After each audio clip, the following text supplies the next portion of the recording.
Americans are now obese. We have a huge number of people who are overweight, and so many people are saying, what's the best way to lose weight? Well, that's a question that many Americans are struggling to get the answer. Our next guest says he found a surefire path to a wellness revolution. Vitamins, health food, exercise, fitness clubs. Despite this growing trend, only a small percentage of Americans really understand what it takes to stay healthy. In 1996, Paul Pilzer, a world-renowned economist, became interested in the field of health and made some significant discoveries of his own. He then wrote the book, The Wellness Revolution. 61% of our population is overweight. And worse than that, 27% is clinically obese. That's overweight at a point where you don't know where to turn. Through his scientific research, Paul found out what you need to know to move from sickness and obesity to vibrant well-being. Paul Pilzer is joining us to share some of his secrets of staying fit. It's in his new book called The Wellness Revolution. And there he is looking like Yul Brynner on the cover, just ready to start in the king of that. Paul, it's good to have you with us. It's great to be here. You are trained as an economist, an economic advisor on a couple of presidential administrations. What got you into wellness, fitness? Well, the same reason I became an economist. Growing up as a child of immigrants in the 1950s in Brooklyn, everyone wanted to know about economic issues. Although my education geared me towards science, I ended up going to Wharton and becoming a professor of economics because my family, my father, his uncles, that's what they wanted information about. They wanted to know how to make a living.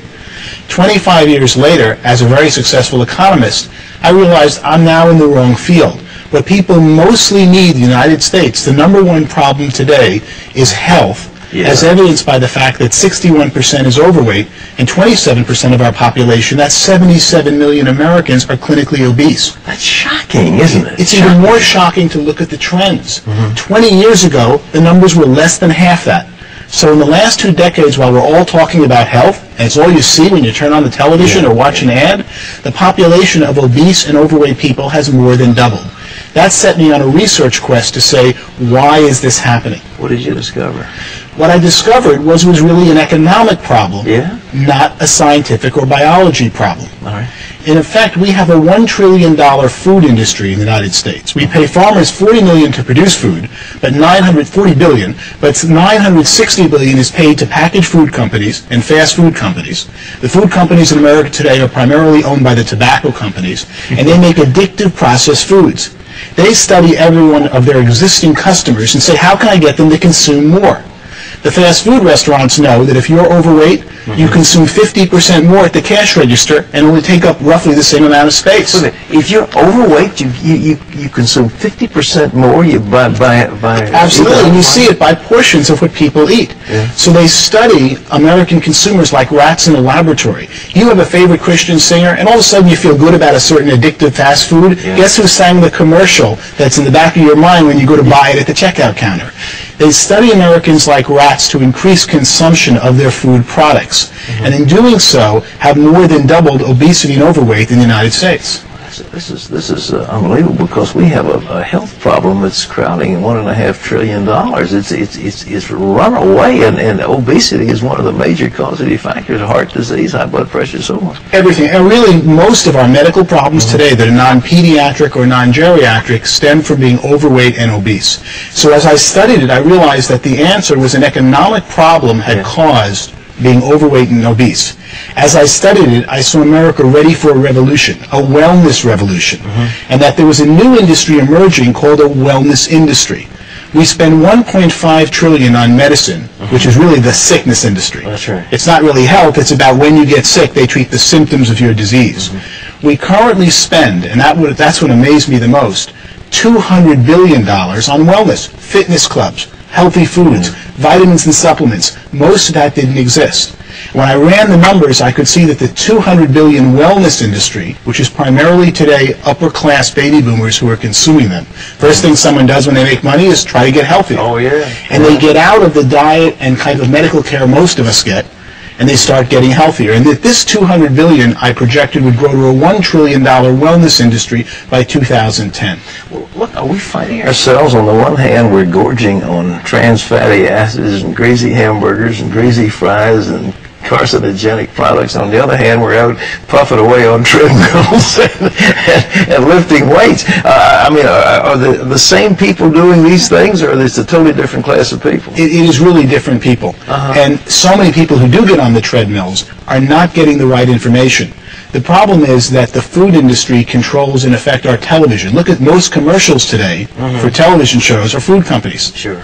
And they try to get their consumers to eat more and more of their existing foods. As the food industry focuses on those who are overweight, they make them more and more overweight. And then when someone says, I want to lose weight, I want to get healthy, they get misinformation out there because they've got this industry that controls our media that is constantly saying, how do I get you to eat more food? What should people do to lose weight? What are the tips? Well, I didn't write a book to come up with tips, but I came up with quite a few in doing my research. All right. The main one is really timing. From the time you're hungry, if you start eating food, your stomach doesn't tell your brain that you've now sated and had enough food until 15 minutes have passed. So you can see why fast food restaurants are so deadly, because you go in there hungry and you keep eating and eating and eating in less than 15 minutes, but it isn't until 15 minutes that your body knows you've had enough. When we used to eat with Grandma and they took time between each course, you naturally controlled the amount you eat because it took 15 minutes between courses, and that told your body to stop eating. What supplements? People spending a lot of money on vitamin stuff. Is there anything that people should be looking for? The main thing they should be looking for is to see that their supplements are real. 1/3 of the supplements that you purchase today in the store are not in the bottle what says on the label, because supplements are an unregulated industry in this country. There are several companies that just buy supplements and rate them just for what's in the bottle, and most of the times what you're getting, or about half the times, you're not getting what's on the bottle. So you've got to find a brand that has in the bottle what's on the label. The Wellness Revolution, how to make a fortune in the next trillion-dollar industry. Where do people make money in this thing? Well, that's what I started to discover. I could see that there were 15 million Americans of 300 million who were getting healthier as they aged. You're a great example about that, especially when we see you on television. As you get older, you're stronger, you're better fit. What's going on? It's people who have time to focus on it are seeking out the right products and services to make them healthy. And that's when I could see an emerging $1 trillion wellness industry. One of the most surprising parts of my research was to find that it already reached $200 billion. But if you think of what you now spend on supplements, on fitness, on weight training, and time and money that you never dreamed you even needed 20 years ago. That's exactly right. You are a very typical consumer of this upper crust that's becoming and will become the entire nation, I believe, as this new wellness industry emerges. Well, boy, I hope you're right. But so, ladies and gentlemen, how you could A, be well, and B, make some money at the same time. This book, The Wellness Revolution, where you can get it? It's by Wiley Press. Is it available in bookstores? Should be in every bookstore around the country. Paul Zane Pilzer, thank you so much for being with us. Thank you very much. It's a real honor to be here. Harry, what's next?